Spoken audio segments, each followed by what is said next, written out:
एक महिला किसान डेयरी फार्मिंग करके महीने का 4.5 लाख रुपए का दूध बेच रही है। हैरान करने वाली ये बात है कि डेयरी फार्मिंग के साथ साथ महिला घर को भी संभाल रही है। ये जानने के लिए मैं आ चुका हूँ बाराबंकी के एक महिला किसान के पास जो 35 गाय भैंसों का पालन कर रही है और बहुत अच्छे तरीके से मैनेजमेंट कर रही है। इनका पर डे की बात करें तो 9-10 हजार रुपए का दूध, और वो भी डेयरी से ही सेल हो जाता है। इनको मार्केट जाने की जरूरत नहीं है सेल करने के लिए। नमस्कार दोस्तों, मेरा नाम राजन, मैं कर रहा हूँ ग्रीन भारत राइट, क्योंकि मैं अपने देश के किसानों की कहानी दुनिया को दिखाना चाहता हूँ। नमस्कार सर। नमस्कार आंटी जी, आपको भी नमस्कार। जो हमारे सामने से किसान भाई देख रहे हैं, मैं चाहता हूँ एक बार आप अपना परिचय और अपनी इस डेयरी फार्म का परिचय दीजिए ताकि वो भी जान सके ये डेयरी फार्म कहाँ पे है। जी, मेरा नाम राम प्रकाश वर्मा है जी। और मैं यहाँ पर लक्ष्मणपुरी मोहल्ला निकट कटहली बाग जी वर्मा डेयरी फार्म चलाता हूँ। डेयरी फार्म चलाता हूँ जी। और हमको लगभग 25 साल से। अच्छा, आप 25 साल से डेयरी फार्म? जी जी, बड़े छोटे स्तर से। अच्छा, अब बात करते हैं, जब आपने ये डेयरी फार्म में आए, डेयरी फार्म स्टार्ट किया तो आपने कितने जानवर से स्टार्ट किया था? 3 जानवर से। 3 जानवर से? जी। भैंस थी या गाय? भैंस थी। भैंस, मतलब 3 जानवर भैंस थी, उन्हीं से अपने ये स्टार्ट किया? वही से। तो इसको धीरे धीरे बढ़ाते गए? हाँ, उसी कुछ काम करते गए। जी जी। और एक एक करके। अच्छा, पहले ही आपने ये सोच रखा था कि मुझे आगे चल के डेयरी फार्म बड़ा बनाना है कि ऐसे ही नॉर्मली? सोचा नहीं था। जी जी। जब गांव से यहाँ पर शहर आए जी तो कुछ करना था।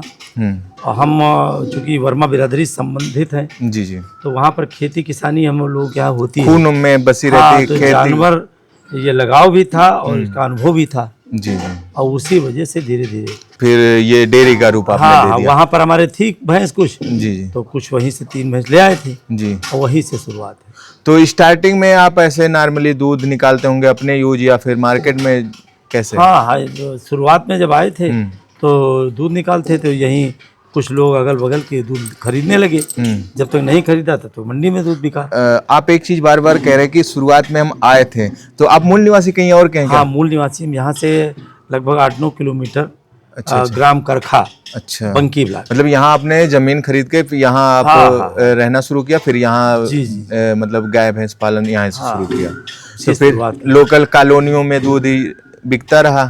और अभी मैं आपके डेयरी फार्म में आया, अभी तक मैं ऐसे पहले डेयरी फार्म में गया हूँ जहाँ पे जितने भी प्रोडक्शन होते हैं और हाई लेवल पे होते हैं, और सारे दूध यहीं आप बैठ के बेच रहे हैं, आपको एक कदम इधर उधर नहीं जाना। जी, सारा दूध यहीं से। तो आपका ये सिस्टम डेयरी फार्म, मतलब ऐसे, मतलब ये स्ट्रक्चर कब से तैयार हो, कब से आपका बड़ा डेयरी फार्म बना? ये अब हम लोग धीरे धीरे इसको करते गए, पता भी नहीं चला, बढ़ाते चले गए जी, पैसा हुआ बढ़ाया। अच्छा, अब बात करते हैं प्रेजेंट टाइम में कितने आपके जानवर हैं? प्रेजेंट टाइम में होंगे यही कोई 35-36 जानवर होंगे, गाय भैंस मिला के। जी जी जी। और मैंने सुबह देखा आंटी जी पूरा मार्केटिंग का काम संभालती हैं। हाँ, ये बहुत मेहनत इन्होंने करी। अच्छा अच्छा। और हमेशा साथी से आप? हाँ, बहुत जबरदस्त मेहनत जी। तो डेयरी बढ़ने में इनका बहुत बड़ा योगदान। तो आंटी जी, आप इस डेयरी फार्मिंग में क्या क्या काम करती हैं? मतलब कौन कौन सा पार्ट आप संभालते हैं? सब कर लेते हैं भैया। अच्छा। दूध भी निकाल लेते हैं, दूध नापते हैं। जी जी। सब कर लेते हैं, चारा मतलब देख रेख करना। मतलब कोई ना हो तो पूरी डेयरी फार्म आप भी रन कर सकते हैं। अभी जैसा कि मैंने आपके बेटे का एक डेयरी फार्म, मैं एक चीज आप में देखा कि आपका डेयरी फार्म चल रहा है, लेकिन बेटे ने बिजनेस स्टार्ट किया तो उसने अपना अलग से स्ट्रगल फेस करके स्टार्ट किया। ऐसा नहीं कि इसी में लग के इसी में बढ़ाया।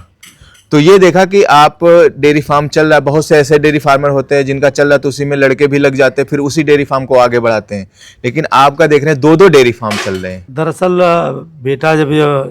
बेटा हमारा MSc किए हुए। जी जी।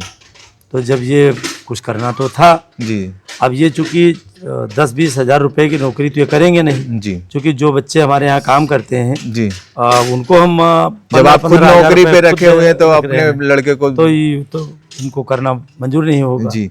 और वहाँ हमारा वो लिया हुआ स्ट्रक्चर पूरा बना पड़ा था जी। तो ये कहने लगे, वो नई बस्ती थी और अच्छी जगह थी, तो इन्होंने सोचा कि हम शुरू करें। हाँ, मतलब हम सीखे वहाँ जीरो से सीखे। हाँ, जीरो से जी। अब कुछ अनुभव तो था ही, और उनकी वीडियो हमने बनाया उसमें भी काफी अच्छा, वहाँ भी मार्केटिंग सब डेयरी से ही हो रही है। ये पढ़े लिखे नौजवान हैं, ये अपने नए तरीके से अपना शुरू करेंगे। और ये भी देखने को मिला है कि यहाँ थोड़ा सा पुराने तौर तरीके का फार्म है और वहाँ फॉगर वोगर भी लग रखा है। वहाँ तो किसान भाई, वो वाली वीडियो आपको डिस्क्रिप्शन आई बटन में मिल जाएगी, उनका वीडियो भी आप जाके देख सकते हैं। वो मतलब युवा पीढ़ी है तो अपना टेक्निकल तरीके से वो डेयरी फार्म रन कर रहे हैं। मिल्किंग तो प्रोटीन फाइनली बात करते हैं इस डेयरी फार्म के बारे में।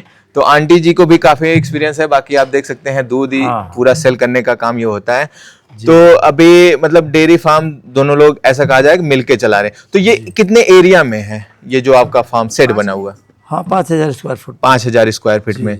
और ये लगभग आपका कितना आपने गाय भैंस बचा? 30 35 36 गाय भैंस प्रेजेंट टाइम में है। तो अभी यहाँ तो नॉर्मल ऐसे टीन शेड है। तो अभी हमारे पीछे देख रहे हैं कि गाय भैंस भी कम दिख रहा है। अभी ऑडियंस सोचेंगे कि यहाँ तो कुछ है ही नहीं, वो बता रहे 35 से 36। नहीं, ये इस तरफ पीछे जो पेड़ ओड़ बने हैं, जी जी, पेड़ लगे हैं हरे पेड़, जी जी, वो छाया के लिए वहाँ पर डाला जाता है। अच्छा, मतलब दोपहर में उनको छाया में रख दिया जाए, ओपन फील्ड में वो एंजॉय करते हैं। और फिर सुबह शाम जब ये यहाँ पे काम होता है तो शाम को यही कोई 3:30-4 बजे चारा आसानी हो जाती है, फिर सब आ जाते हैं। अब हम बात करेंगे कि डेयरी फार्मिंग में शुरू से मतलब दोपहर शुरू से लेकर एक दिन का क्या रूटीन होता है, तो वो हम आंटी जी से जानना चाहेंगे। तो आंटी जी, आप हमको बताइए कि कोई डेयरी फार्मिंग शुरू करना चाहे या उसके बारे में सोच रहा है, तो ये जान ले कि जैसे बहुत से लोगों के रहता है कि अरे कुछ नहीं, डेयरी फार्मिंग कुछ नहीं है। तो हम रूटीन जानना चाहते हैं कि एक डेयरी फार्मर का सुबह से लेकर शाम तक क्या रूटीन रहता है फार्म में। सुबह 4 बजे से शुरू होता है जी, 4 बजे। हाँ, 4 बजे से चारा और भैंसी बांधे उनके, उसके बाद में दूध निकालना शुरू कर देते हैं। तो जैसे सुबह चारा दिया जाता है और उसके बाद फिर दूध निकाला 4 बजे से चारा डालना। हाँ, तो क्या क्या किया जाता है स्टेप बाय स्टेप आप बताइए। जैसे पहला काम क्या होता है? पहले पानी डालते हैं। हाँ। उसके बाद में उसमें चोकर और चूनी जो कुछ होता है वो डाल देते हैं। फिर भूसा डालते हैं जी, अब भूसा डाल के मिला के और जानवर बांध, मतलब वो फिर जानवर बांध दिए, फिर वो खाना शुरू करेंगे। तो वो जब खा लेंगे फिर उसके बाद क्या? उसके बाद फिर जब लागने के टाइम में थोड़ा थोड़ा, जैसे नहीं है कोई नाद में तो थोड़ा थोड़ा डाल के और चोकर लगा के बस वो दूध निकालना। अच्छा, मतलब खाना खिला के फिर दूध निकालने का काम, खाना खाते रहे और दूध निकलता है। हाँ, तो ये रूटीन हो गया। और फिर दूध निकलने के बाद मैंने देखा आप तुरंत यहीं पे मार्केटिंग भी कर देती हैं। तो फिर दूध बिक गया, अब इसके बाद फिर क्या काम रहता है? इसके बाद सब धुलाई उलाई करके और फिर बच्चे सब नहा धो के, नहीं जो चारा कम खाए हुए उनको सानी फिर से बनाई, अच्छा फिर से खिलाया गया। अच्छा, जो भूखे पशु हैं उनको और खिलाया गया। उसके बाद नहला धुला के फिर आप पेड़ के नीचे जहाँ पे आपने बांध रखा वहां बांध देते हैं। फिर दिन में छुट्टी, और उसके बाद शाम में कब से काम शुरू होता है? 3 बजे से फिर वही रूटीन। और दोपहर में आप नहलाते हैं कि नहीं? जैसे बहुत से फार्मर नहीं, दोपहर में नहलाते नहीं। वो पेड़ के नीचे ज्यादा वो मतलब अभी नहला के उनका भेजे नहीं, और 3-3:30 बजे 4 बजे उनका फिर नहला देवे, तो उनका गर्मी से तो हम लोग कहीं ना कहीं आप फील्ड में छांव में बगीचे टाइप में रखते हैं, तो इसलिए दोपहर में वो ठंड मौसम में रहते हैं तो नहलाने की जरूरत नहीं पड़ती। उनको काफी अच्छा। बहुत से फार्मर को देखा जो फार्म में ही रखते हैं तो वो तीनों टाइम गर्मी को टेम्परेचर मैनेज करने के लिए नहलाते। दूसरी चीज होगी, उसमें टेम्परेचर हो जाता है ज्यादा। तो कहीं ना कहीं ये आपके लिए प्लस पॉइंट है कि वो दोपहर में चले जाते हैं। तो ये तो बात हो गया क्या क्या रूटीन रहता है। आप इस फार्म को ऑपरेट करने के लिए कितने लेबर लगा रखे, मतलब कितने बंदे इसको चलाते हैं? यहाँ पे हैं 3 लोग, मतलब 35-36 गाय भैंसों के पालन में 3 लोग लगे हुए हैं। अब यहाँ पे हम बात करना चाहेंगे जो गाय दोनों लोग भी मदद करते हैं। हाँ, मतलब काम करते हैं, ऐसा नहीं कि हम लोग बैठे रहते हैं। अच्छा, एक चीज और इसी बात पे पूछ लेते हैं, क्या ऐसा पॉसिबल है कि अगर कोई डेयरी फार्म खोलना चाहे तो बिना उसके वो लेबर के भरोसे चला सकता है? नहीं चला सकता। नहीं चला सकता, मतलब खुद लगना पड़ेगा। नंबर 1 इसमें अनुभव होना बहुत जरूरी है। जी जी, जब तक अनुभव नहीं होगा तो डेयरी फार्म फेल हो जाते हैं। जी, जैसे बीमार हैं, आज बीमार हैं, परसों तक पता चलेगा, फिर डॉक्टर बुलाएंगे और तब तक डॉक्टर इलाज करेगा, तब तक दूध चला जाएगा पूरा। और फिर जब दूध चला और वो हज़ारों रुपए ले जाएगा। और अगर आपको स्वयं अनुभव है तो जैसे कुछ थोड़ा सा उसके चेहरे पे या चारा नहीं खा रहा है, कुछ किया तो उसे तुरंत इलाज ट्रीटमेंट। मतलब डेयरी फार्मिंग अगर सक्सेस रूप से चलाना है तो खुद आपको मतलब जो आप लेबर रख रखे उनके साथ रहना है, आपको भी हर चीज देखना है। जी, अब बात करते हैं आपके यहाँ भी फार्म से पर डे का कितना मिल्क कलेक्शन होता है, कितना प्रोडक्शन हो रहा है मिल्क का, दूध का? कोई 250 से 200। आंटी जी बेच रही तो आंटी जी बताइए कितना निकल रहा है? वही 2-2.5 कुंटल। अच्छा, 2.5 कुंटल, 2-2.5 कुंटल। और आपके यहाँ दूध का रेट क्या अभी चल रहा है? यही 75 और 80। 75-80। तो थोड़ा सा डिफाइन करके 75 में मतलब गाय का 75? बस उसमें गाय के रहता है। अच्छा, मिक्स 75 में और प्योर अगर हाँ। भैंस का लेंगे तो 80 में। और देख रहे हैं कि टोटल दूध आपका यहीं से कंप्लीट भी हो जाता है, मतलब बिक के खत्म भी हो जाता है, सेल हो जाता है। अब बात करते हैं आपके फार्म में सबसे हाई रेट की भैंस कौन सी है और सबसे हाई कितना दूध देने वाली भैंस है? हाँ है जानवर हैं दूध वाले, मतलब हाँ। तो जैसे हम ये जानना चाहते हैं कि अभी आपके फार्म में 25,000। अच्छा, सबसे हाई रेट की 1,25,000 की भैंस है। 1 लाख से नीचे कोई नहीं। हाँ। और दूध मैक्सिमम दूध देने वाली कितना मैक्सिमम दूध निकलता है आपके यहाँ? मतलब एक भैंस से? हाँ, एक भैंस से कोई 13-14 लीटर। 13-14 अच्छी क्वालिटी है। और गाय में? गाय में यही कोई 20 लीटर। 20 लीटर। अब जैसे हमारा कोई किसान भाई या फार्मिंग करना चाहे तो आपको इतना 25-30 सालों का अनुभव है इस लाइन में, तो उनको क्या सलाह देना चाहेंगे? गाय से फार्मिंग करें या भैंस से फार्मिंग स्टार्ट करें? दरअसल दोनों ठीक हैं, लेकिन गाय में बांझपन ज्यादा होता है। अच्छा अच्छा। इसकी वापसी कुछ नहीं होती, मान लो बांझपन हो गया तो उसका कोई अच्छा वो नहीं। तो भैंस में है, भैंस यहाँ के टेम्परेचर में अपने आप को मेंटेन कर लेती है, तो यहाँ के हिसाब से मतलब अपने इधर के हिसाब से भैंस से शुरुआत करें? भैंस और गाय दोनों अच्छा, मिक्स से शुरुआत करें। मान लीजिए यहाँ पे आपने कर रखा है तो बच्चों के लिए गाय के दूध की जरूरत है। हाँ। तो कुछ लोग आपके पास गाय का दूध खरीदने आएंगे। हाँ, ऐसे कस्टमर भी बने रहेंगे हर टाइप। यही बात है। अच्छा। कस्टमर बने रहेंगे, और मान लीजिए किसी के पास पैसा कम है तो गाय कुछ कम पैसे की मिलती है। हाँ। और भैंस ज्यादा पैसा की मिलती है। हाँ, ये भी बात किया कि पूंजी अगर कम है हाँ, तो सस्ते में गाय करें और उससे धीरे धीरे कमा के अपन भैंस में बदल ले। तो सही रूप से कितने जानवरों से स्टार्ट करना सही रहेगा, ऐसा भी कुछ है? देखो, ये हम पहली बात तो सबसे ज्यादा नौजवानों से कहेंगे कि 10-15 हजार के नौकर न बनो जी जी, 50,000 के मालिक बनो जी। 50,000 रुपए तो तुम कमा सकते हो जी। और स्वयं मालिक बन सकते हो। नौकर बनने से अच्छा नौकरी देने वाला बन जाए। देने वाला बनो, ये चीज 4 लोगों को और रोजगार दो, ये सबसे ज्यादा है। क्योंकि जमीनें हैं, जमीनें ज़्यादा नहीं हैं, और उसी में आप इसको स्टार्ट करिए और कहीं भागिए नहीं। आप अमूल, पराग, तमाम कंपनियां हैं कि अगर आपके पास 1 कुंटल प्लस हो जाता है दूध तो आप कहीं भी हैं, किसी क्षेत्र में आपसे संपर्क करिए, वो तुरंत आपका दूध ले लेंगे। और तमाम नई नई तकनीकें हैं, उसका इस्तेमाल करें। अभी ये जो आपने स्ट्रक्चर बना रखा है अपना डेयरी फार्म का, इसमें कितना लागत लग गया होगा? अब भाई इसको हमने कभी जोड़ा घटाया है नहीं। अच्छा, मतलब आपने, हाँ, ये है कि शुरू थोड़ा इन्वेस्ट किया है। गए जी जी। हम लोग चूंकि किसान समुदाय से हैं तो पहले से ही एक थोड़ा बहुत ये ऐसे बनाया जाए, ऐसे किया जाए। और अगर टोटल डॉक्टर या उसके हिसाब से चलेंगे तो दिक्कत कुछ आएगी। डॉक्टर चूंकि हर जानवर में हर चीज के लिए वो अपनी वो बताएंगे और फिर दिक्कत हो जाएगी। क्योंकि महंगाई बहुत है, हर चीज में पैसा लगेगा, तो कुछ अपना अनुभव और कुछ। अब बात करेंगे एक गाय भैंस या फिर आपके कितना खर्चा आता है एक दिन का, कितना खर्चा आता होगा, क्या क्या लगता है आंटी जी बताएंगी? हाँ। तो एक पशु पे कितना खर्चा आता है अभी? इस समय लगभग 250 रुपये नीचे मेरे ख्याल में 250 रुपये एक दिन का हो गई, और इससे प्लस हो जाएगा, कम नहीं है। कारण ये है कि जैसे भूसा हम लोगों को था, ये आता था 700-600 रुपये कुंटल, अब ये जस्ट 1200-1300 रुपये कुंटल आने लगा। चोकर 1000 रुपये 50 किलो आता था, वो 1200-1300 रुपये खो गया। पशुहार 1200 रुपये का आता था, वो 1400 रुपये खो गया। तो इस तरीके से अब ये बात है। आंटी जी आपसे एक सवाल है, मैंने देखा आप दूध बेचती हैं, मतलब यहाँ बेचने वाला मैनेजमेंट आप ही का है, बाकी अंकल जी का एक्सपीरियंस है, तो सुई दवाई अंकल जी को मैंने देखा कि उनको हर चीज का, हाँ, मतलब बाहर के मार्केटिंग कहाँ से कौन सी भैंस लाना ये अंकल जी मैनेज करते हैं।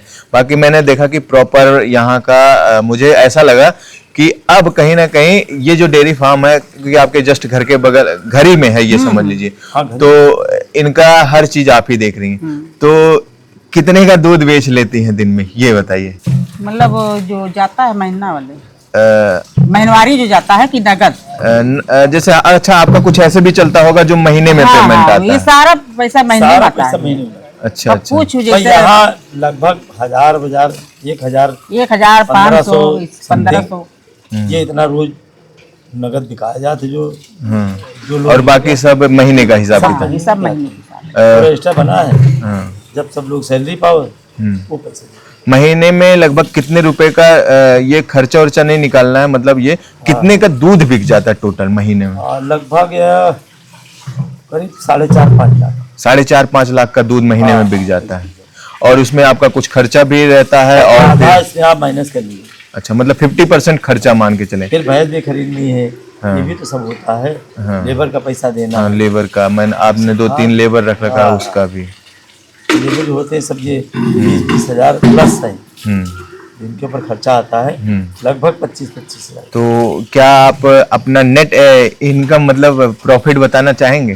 कोई मेरे तरफ से जबरदस्ती नहीं है। हम बताने में कोई वो नहीं है, लगभग 1 लाख रुपए से प्लस बच जाता है। अच्छा, 1 लाख से प्लस की सेविंग हो 1.5 जाती लाख है? मानिए। अच्छा, 1.5 लाख तक की सेविंग हो जाती है। 1.5 लाख से। और कहीं ना कहीं देखा जाए तो आप फार्मिंग से खुश भी होंगी। आंटी जी क्या कहना चाहेंगे? नहीं, अब हम लोग चूंकि इतने अरसे से कर रहे हैं तो हमका लोगों को और कोई काम समझ नहीं आए। भाई जैसे हमका कोई 50,000 की नौकरी दिए तो हम वहाँ पे जा क्या करेंगे? हम तो खुद 50,000 रुपये 60,000 रुपये महीने में बांटी। जी। तो आंटी जी आपसे मैं पूछना चाहूंगा, जैसे बहुत सी महिलाएं होती है उनको समझ में नहीं आता कि क्या काम धाम किया जाए, घर में बैठी बैठी रहती हैं, तो आप अगर कोई आपके तरीके से काम करना चाहे क्या सलाह देना चाहेंगी? वो कर सकती हैं? हाँ कर सकती हैं। अगर जैसे आप तो डेयरी फार्म आसानी से मुझे लगता है कि पूरी हैंडल कर ले जाएंगे, तो अगर कोई इस लाइन में महिला आना चाहे तो क्या है फ्यूचर है इसमें? वो कर सकती हैं, मतलब अच्छा है ये? कर सकती हैं भैया, लेकिन उसके लिए पैसा होना चाहिए ना। ऐसा होना चाहिए, मेहनती होना चाहिए। भाई मेहनत करो, पैसा लगाओ। तो खाना पीना भी आप ही बनाती हैं? हाँ, खाना पीना पूरा, मतलब घर के साथ साथ डेयरी फार्म घर दोनों आप संभालती हाँ, हैं? दोनों करते हैं। तो मतलब सुबह के टाइम डेयरी फार्म और जब डेयरी फार्म से छुट्टी पाती हैं तो फिर खाना पीना और चाय फिर बनाते हैं, फिर खाना बनाते हैं। मतलब पूरा दिन आप इसी में बीत जाता है। तो किसान भैया देख सकते हैं कि सर भी लगे रहते हैं, लेकिन मुझे लगता है अब ज्यादातर डेयरी फार्म पे पूरा मैनेजमेंट ज्यादातर आंटी संभालती हैं। हाँ। और अंकल बहर का जैसे कहीं व्यापारी से लाना हुआ या फिर चारा खरीदना हुआ, ये सब देखते हैं ना। तो अंकल जी सामने से जो हमारे किसान भाई देख रहे हैं, जो हमारी महिलाएं किसान देख रही हैं, जो आपकी तरीके से डेयरी फार्मिंग में आना चाहते हैं, तो उनको क्या अपने तरीके से राय मशविरा देना चाहते हैं? अगर वो आपसे बात करना चाहे तो क्या नंबर शेयर करना चाहते हैं, या यहाँ आके देखना चाहे, आपसे मिलना चाहे तो क्या ये पॉसिबल है? बिल्कुल बिल्कुल, नंबर ले लें और यहाँ पर विजिट करें। जी, यहाँ के देखें। जी जी। और महिला लोग जो अपना अपना पूरा समय बर्बाद करती हैं, जी जी। थोड़ा सा परिवार में योगदान करें। जी जी। भाई अगर काम आपके यहाँ कोई सरकारी सर्विस में तो बहुत अच्छी बात, लेकिन अगर कुछ नहीं है और कुछ आप परेशान हैं, जी जी, तो कुछ करना चाहिए। खाली बैठने से अच्छा कुछ करना हाँ, है। सही नहीं लगे और तो 1-2 भैंस से गाय से शुरुआत पैसा करें। जैसे होए वैसे और चूंकि हिसाब से काम शुरू करें। उस टाइम भैया हम लोग जब शुरुआत की थी तब धीरे धीरे खरीदते गए, जमीन खरीदते गए। जैसे कुछ पैसा बचा तो जमीन खरीद लिया, तो सस्ते में सब खरीदते चले गए। अब तो सोचना ही बहुत बड़ी बात हो जाएगी। अब मैं आंटी जी से क्वेश्चन करना चाहूंगा, जैसे बहुत सी महिलाएं होती हैं अपने पति के ऊपर डिपेंड होती हैं, आप डेयरी फार्मिंग करती हैं, अब आपको गहने वहने खरीदने के लिए सोचना तो नहीं पड़ता होगा? नहीं भैया, कुछ नहीं सोचना है, हमारे जो मर्जी आता है वो लेते वो हैं। कर लेती हैं। अब ये चीज आप जानना चाहेंगे, डेयरी फार्म से अभी तक आपने क्या क्या बना रखा, मतलब डेयरी फार्म से क्या क्या चीजें आपने किया है? आप आंटी जी। से हमने किया है, ये एक कमरा था हमारा। अच्छा, यहाँ पहले एक कमरा था? एक कमरा। फिर आपने ये 3 भैंसे थी। हाँ, 3 भैंसे। जी जी। और 3 भैंसे से पूरा घर बना, मतलब 2 मंजिल। अभी कितने 2 मंजिला आपने पूरा बना रखा है? और उसके बाद ये वाला जहाँ बैठे हैं, ये वाला प्लाट खरीदे। अच्छा, ये हमारे नाम है। अच्छा, बगल में आपने अपने नाम पे प्लाट भी ले रखा है? और उसके बाद में प्लाट लिया।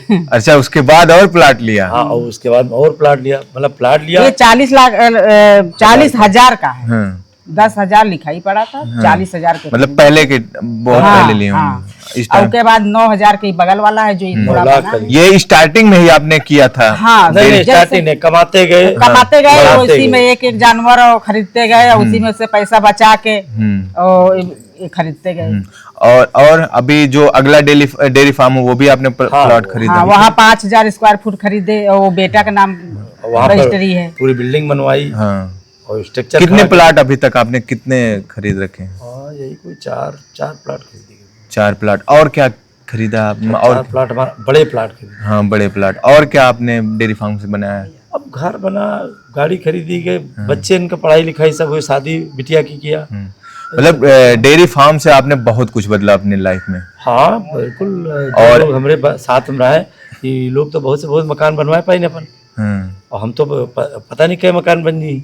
लेकिन मतलब मेहनत करी भाई, हम मेहनत किया। मेहनत करी। अगर कोई इसमें आना चाहे तो वो मेहनत करे तो कर सकता है, कुछ मेहनत बहुत कुछ से ही संभव है, मेहनत अनुभव, जी जी बस 2 चीज। जी, बहुत बहुत शुक्रिया, इतना आपने खुल के हमारे किसान भाइयों को बताया। और ऐसा भी नहीं है कि मेरे मन में जो क्वेश्चन है वो सामने वाले किसान भाई के मन में कुछ अलग भी क्वेश्चन होगा। बिल्कुल। तो किसान भाइयों आपके मन में है, क्योंकि आपकी सोच अलग है, आप किस तरीके से सोच रहे हो कि डेयरी फार्मिंग को, तो अगर आपका भी कोई क्वेश्चन तो बेझिझक आप सर से बात करके पूछ सकते हैं। नंबर आपको नीचे डिस्प्ले हो जाएगा। अगर आप महिला हैं तो आंटी जी से आप पूरी जानकारी ले सकते हैं, खुल के पूछ सकते हैं कि ये कैसे घर के साथ साथ डेयरी मैनेज कर रही हैं, क्या क्या प्रॉब्लम आती है, वो आप यहाँ से जानकारी ले सकते हैं। अगर आप भी अपना स्टार्ट करना चाहें तो आइडिया आंटी जी से आप ले सकते हैं। बाकी नीचे आपको नंबर डिस्प्ले होगा, अगर आप यहाँ विजिट करना चाहें पूरा प्रॉपर आप देख सकते हैं। तो किसान भाई आप ये कमेंट करके बताना कि ये वीडियो कैसा लगा और इनकी स्टोरी कैसी लगी। बाकी मिलते हैं किसी और वीडियो में, तब तक के लिए wish you all the best.